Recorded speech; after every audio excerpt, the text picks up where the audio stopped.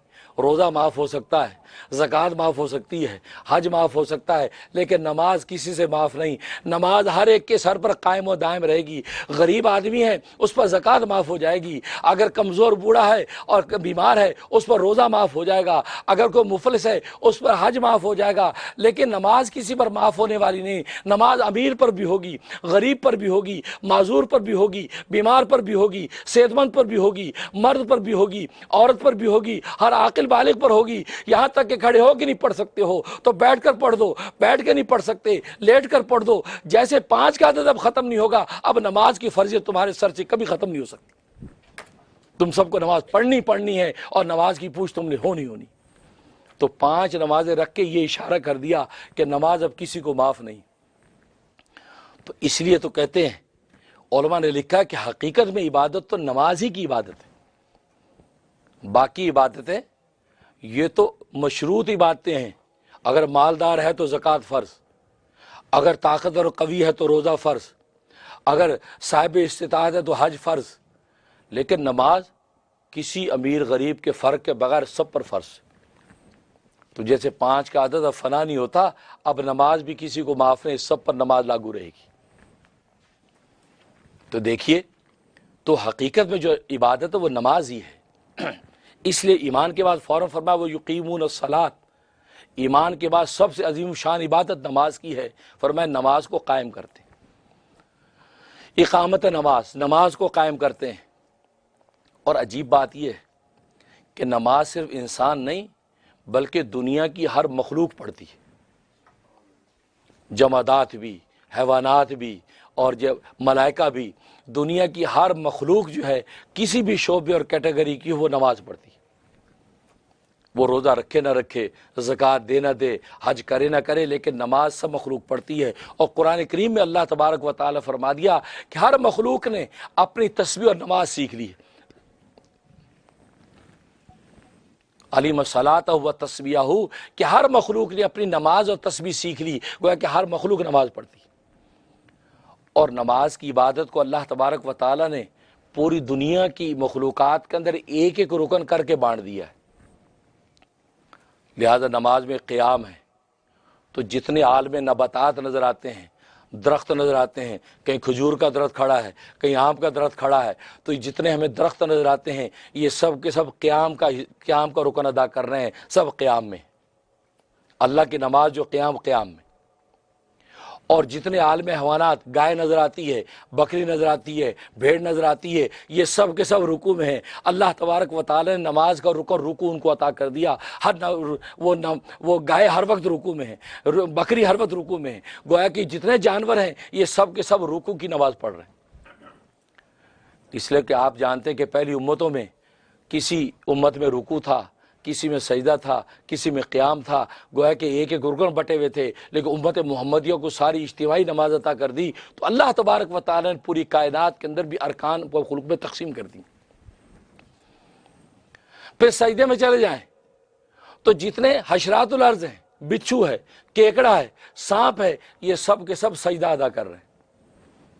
بچھو ہر وقت سجدے میں، کیکڑا ہر وقت سجدے میں، لابسٹر ہر وقت سجدے میں، تو گویا کہ جتنے یہ حیوانات حشرات الارض نظر آتے ہیں یہ آپ کو ہر وقت سجدے میں نظر آتے ہیں۔ اللہ تبارک و تعالیٰ ان کو سجدے کی نعمت سے نواز دیا۔ سجدے سے اٹھ کر تشہد میں انسان جب بیٹھتا ہے تو تشہد کے اندر انسان کے نیچے کا گھیر زیادہ ہوتا ہے، اوپر کا گھیر کم ہوتا ہے۔ تو جتنے یہ پہاڑوں کے سلسلے آپ کو نظر آتے ہیں، کوئی ہمالیہ کے سلسلے ہیں، کوئی کاف کے سلسلے ہیں، پہاڑ اگر یوں کھڑے ہوں تو ایسے لگتا ہے کہ سارے کے سارے سب باندھ کے تشہد کے اندر بیٹھے۔ تو تشہد کا جو حصہ تھا اللہ تبارک و تعالی نے پہاڑوں کے اندر تقسیم کر دیا، اور پہاڑ یوں کھڑے ہیں جیسے تشہد میں ہیں، تو تشہد اس میں تقسیم ہو گیا۔ اور نماز میں تسبیحات ہیں، سبحان اللہ ہے، اللہ اکبر ہے، الحمدللہ ہے، تو یہ تسبیحات اللہ تبارک و تعالی ملائکہ کے اندر تقسیم کر دی، اس لیے کہ ملائکہ آپ جانتے ہیں کہ ہر وقت اللہ کی تسبیح کرتے ہیں۔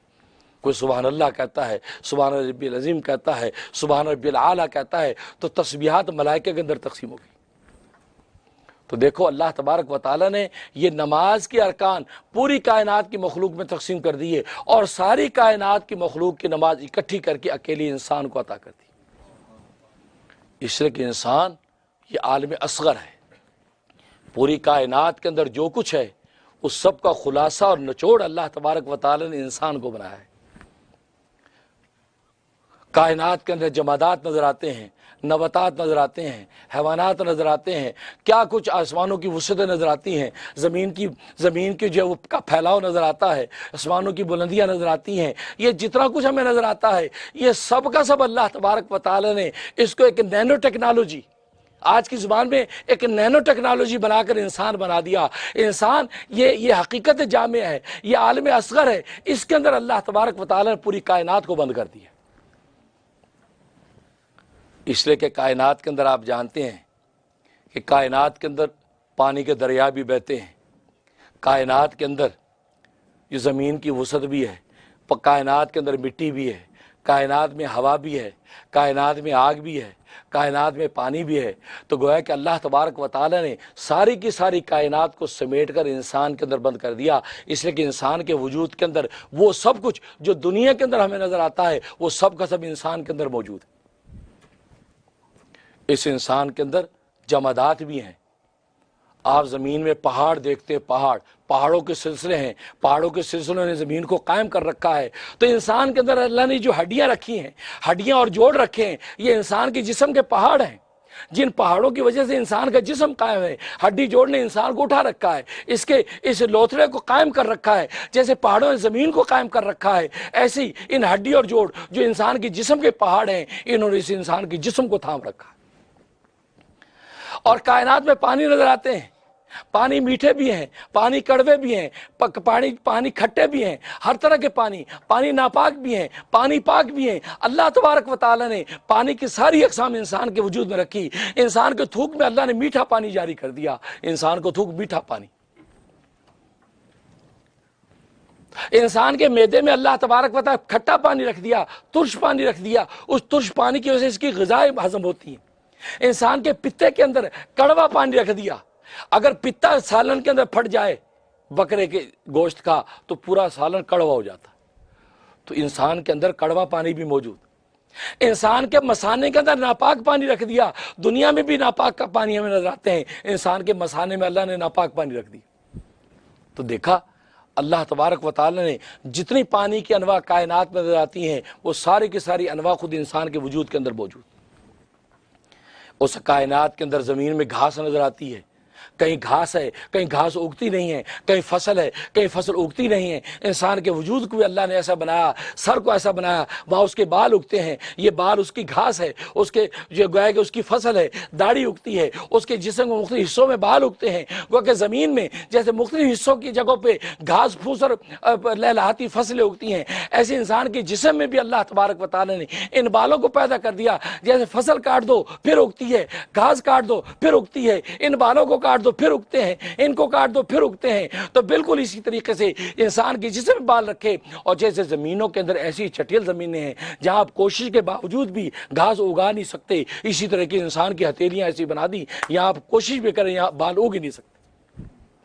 وہ نمونے اللہ نے اس انسان کے اندر، اور اللہ نے آسمانوں میں چاند رکھا، سورج رکھا، ستارے رکھے، ساری قوت آسمانوں کے اندر رکھی ہیں۔ تو اللہ تبارک و تعالی نے ساری قوت آسمانوں میں رکھی، تو بالکل اسی طریقے سے خود انسان کے اندر بھی اللہ نے آسمان رکھا۔ یہ انسان کا یہ چہرہ یہ آسمان ہے، پاؤں اس کے زمین ہے، انسان کا چہرہ آسمان ہے۔ جیسے آسمان میں چاند بھی ہے، سورج بھی ہے، ستارے بھی ہیں، ساری بلندیاں ہیں، تو اللہ تبارک و تعالی نے اس کے چہرے کے اندر ساری طاقتیں رکھ دی، ساری طاقتیں اس کے چہرے کے اندر اللہ تبارک و تعالی رکھ دی ہیں۔ اس لیے کہ 5 حواس سے انسان چلتا ہے۔ انسان میں دیکھنے کی طاقت ہے، سننے کی طاقت ہے، بولنے کی طاقت ہے، انسان میں سونگھنے کی طاقت ہے، انسان کے اندر محسوس کرنے کی طاقت ہے۔ اللہ نے آنکھیں کہاں رکھی؟ چہرے میں رکھی۔ ناک کہاں رکھی؟ چہرے میں رکھی۔ زبان کا رکھی؟ چہرے میں رکھی۔ کان کا رکھا؟ چہرے میں رکھا۔ اور محسوس کرنے کی طاقت، حس کی طاقت جیسے پورے بدن میں رکھی ہے ویسے انسان کے چہرے میں بھی رکھی۔ چہرہ لگا کے بھی انسان ٹھنڈا گرم پتہ لگا سکتا ہے۔ چہرے پر ٹھنڈی ہوا پڑتی ہے تو لوگ کہتے ہیں یار بڑی سردی ہے، چہرے پر لو کی لپٹ لگتی ہے یار بڑی گرمی ہے۔ تو چہرے میں بھی احساس اللہ نے رکھا، جو اس پورے جسم میں بانٹی تھی وہ اس چہرے کے اندر بھی رکھی ہے۔ تو دیکھو آسمان کے اندر چاند سورج ہیں تو گویا کہ اس کی آنکھیں یہ اس کے چاند سورج ہیں۔ جیسے آسمان کی روشنی سے انسان چلتا ہے، انسان آنکھ کی روشنی سے دنیا میں چلتا ہے۔ تو دیکھو کائنات کے اندر جو کچھ ہے وہ سارا کا سارا انسان کے وجود میں آپ کو نظر آ رہا ہے۔ اس لیے تو کہتے ہیں یہ عالم اصغر ہے۔ اور قرآن کریم میں اللہ تبارک و تعالی یہ تو کہتے ہیں وفی انفسکم افلا تبصرون، کیا تم اپنے آپ کو نہیں دیکھتے ہو؟ اگر تم اپنے آپ کو دیکھ لو تو تم پوری کائنات کو دیکھ لو گے، اس لیے کہ تمہارے اندر پوری کائنات ہے، تمہارے اندر آسمان بھی ہے، زمین بھی ہے، تمہارے اندر گھاس پھوس بھی ہے، تمہارے ٹھنڈے میٹھے پانی بھی ہیں، چشمے بھی ہیں، گویا کہ ہر چیز، تمہارے اندر آگ بھی ہے، مٹی بھی ہے۔ اس لیے کہ انسان کے بدن کو آپ ہاتھ لگائیں تھوڑی دیر کے بعد آپ کو آگ محسوس ہونے لگی، آپ بدن گرم ہے۔ اگر وہ حد اعتدال سے بڑھ جائے آپ کا تیار بخار ہے آپ کو، تو گویا کہ انسان کے اندر آگ بھی موجود۔ اور اگر بہت دیر تک آپ یہ ملتے رہیں تو آپ کو واقعی اس کے اندر آگ نکلتی محسوس ہوتی ہے۔ یہ آگ کہاں سے آئی؟ انسان کے اندر آگ موجود، کیونکہ کائنات میں آگ ہے تو اس کے اندر بھی موجود، اس کے اندر پانی بھی موجود، اس میں مٹی بھی موجود۔ انسان اپنے ہاتھ کو رگڑتا ہے، تھوڑی دیر کے بعد مٹی جھڑنے لگے گی، بھئی یہ کہاں سے آئی؟ معلوم ہے کہ یہ انسان کی اصل تو ہے ہی مٹی۔ اس انسان کے اندر ہوا بھی موجود، جیسے دنیا کے اندر ہوا ایک ٹھنڈی ہوا ہے، ایک گرم ہوا ہے، ایک کڑوی میٹھی ہوا ہے، ایک پاک ہوا ہے، ایک ناپاک ہوا ہے، ایسے انسان کے وجود کے اندر بھی اللہ تبارک و تعالی نے ٹھنڈی ہوا رکھی۔ انسان باہر سانس چھوڑتا ہے تو گرم ہوا، اندر سانس کھینچتا تو ٹھنڈی ہوا، اندر کا سانس ٹھنڈی ہوا ہے، باہر کا سانس گرم ہوا ہے۔ اور جیسے کہ ناپاک ہوا انسان کے وجود میں پاک ہوا بھی رکھی، انسان کے وجود میں ناپاک ہوا بھی رکھی، منہ کی سانس کی ہوا پاک ہوا ہے اور ری خارج ہو جائے ناپاک ہوا ہے، تو گویا کہ ہوا کی جتنی قسمیں کائنات کے اندر موجود تھی اللہ تبارک و تعالی نے انسان کے وجود میں رکھی۔ اس سے تو کہا کہ اپنے آپ کو بھی اگر یہ کفار مشرکین دیکھ لیں تو پوری کائنات کا مطالعہ کر لیں گے، جب کائنات کا مطالعہ ہو جائے گا تو رب کائنات کو ڈھونڈنا ان کے لیے آسان ہو جائے گا۔ اللہ سے دعا ہے کہ اللہ تبارک و تعالی اپنے آپ کو دیکھ کر ہی سراغ زندگی مل جائے، پاجا سراغ زندگی، اپنے من بھی ڈوب کر پاجا سراغ زندگی۔ یہ مطلب ہے اپنے آپ کو دیکھا تو اپنے آپ کا جو خالق تھا وہ نظر آیا کہ واقعی میں کسی کا بنایا وہ ہوں، میں خود بنا نہیں ہوں، میری آنکھ کسی نے بنائی ہے، کوئی بنانے والا ہے، میری آنکھ پہ روشنائی کسی نے ڈالی ہے، کوئی ڈالنے والا ہے، میری زبان میں گویائی کسی نے ڈالی ہے، کوئی ڈالنے والا ہے۔ جب یہ تصور اس کو مل گیا، آنکھ بند کرنے پر اس کو وہ حقائق اس کے سامنے کھل گئے جو آنکھ کھول کر اس کو نظر نہیں آتے تھے، تو آنکھ کھولتے ہی کہے گا آمنا، اے اللہ میں تجھ پر ایمان لایا، اے اللہ میں تجھے مان لیا، ربنا ما خلقت ھذا باطلا، اے اللہ یہ کائنات تو نے بیکار پیدا نہیں کی، ساری کائنات تو نے میرے ایک وجود میں بند کر دی، میں اپنے آپ کو دیکھ کر تجھے پا گیا۔ یہ انسان کی حقیقت۔ تو اللہ تبارک و تعالی اس حقیقت واقعہ کو ادراک کرنے کی توفیق عطا فرمائے۔ اللہ سے دعا ہے کہ اللہ تبارک و تعالی قبول و منظور فرمائے۔ وآخر دعوانا ان الحمد للہ رب العالمین۔